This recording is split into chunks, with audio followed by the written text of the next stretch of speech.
must have been a fantastic experience for you. I know you're going to have many more memories from today, but going back there, not only to interview, or not only to see your former boss, but to interview him as well.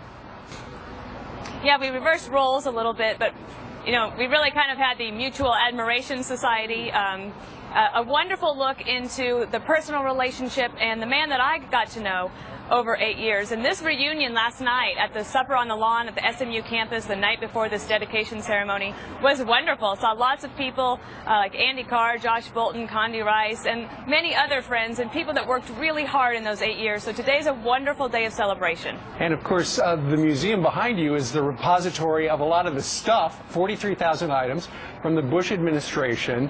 I know a lot of it revolves around 9/11 and also a great portion about the war. And very famously, the President of the United States was there in Iraq and talking when somebody threw a shoe at him, actually 2 shoes. You wound up getting a black eye out of the deal, right?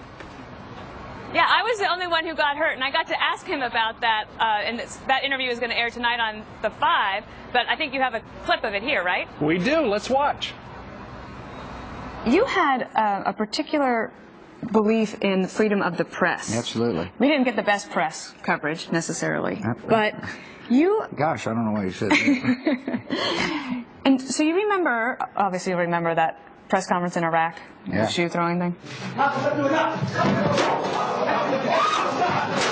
I'm the only one who got hurt in the whole thing. That's right. But you were determined during that press conference. You were not going to end it without taking the questions from the reporters that were there. Correct. Why was that so important to you?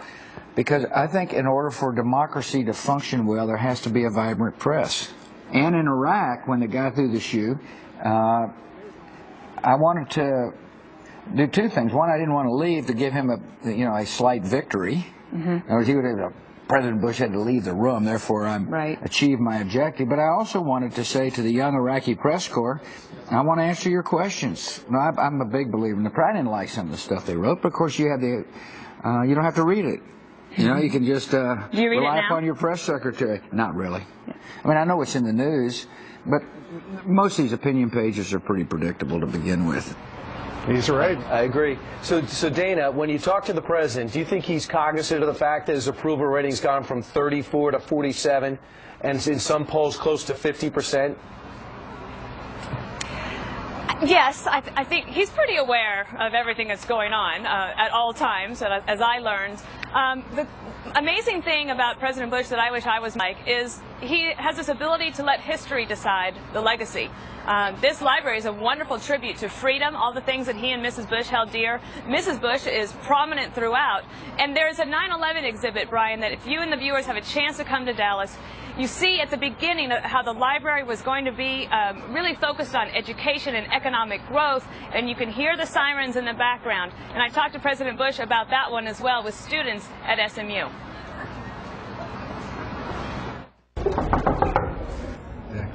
Hello. Hi, welcome. Hey, I brought a special guest. Welcome. Hi, everybody. Does this man does he need an introduction? Most of the people in this room, at this table, you were in 1st grade when 9/11 happened? Second grade. You've grown up in the shadow of 9/11 and the decisions that were put in place afterwards to help keep us safe. And I thought, Mr. President, that you could talk to them about what it was like to try to calm a nation and to figure out a way to protect the country's national security without intruding on the freedoms that we all enjoy. The first decision I made after Andy Carr whispered in my ear, America's under attack, was to project calm. Because if the leader of an organization in any way shows panic, followers will panic. The second thing people wanted to know was they wanted to see resolve.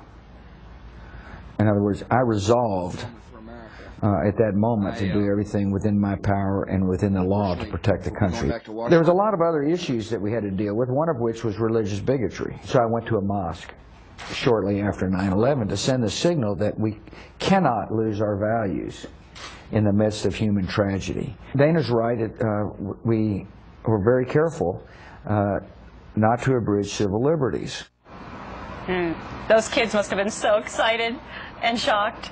Yeah, the one when I first walked in, they thought I was the guest speaker, which I was surprised they showed up just for that. But when I brought him in, there was a young man just sitting at the head of the table, and when I sat down, I realized he was shaking. And I can understand that when you meet a president and a leader like President Bush, you can feel that way. And those kids had just finished reading decision points. Oh, is that right? So then he was able to come there and explain to them some of the decisions. And then after I left, he stayed for another 2 hours with them. No, Dana, I loved the article you wrote, too, about your favorite memories. People should check it out. You talk about how he used to catch your eye during policy meetings and wink at you because you thought Dick Cheney was sleeping, but in fact, he ended up recounting every single detail of the meeting back. And tell quickly how he treated your dad like the King of England. Well, my dad had not had a chance to come and visit me in those 8 years at the White House, 7.5 years that I was there, and there was a state dinner, and my dad, I got one ticket to bring with me, so my husband, who loves to go to these things, I said, I think I want to invite my dad.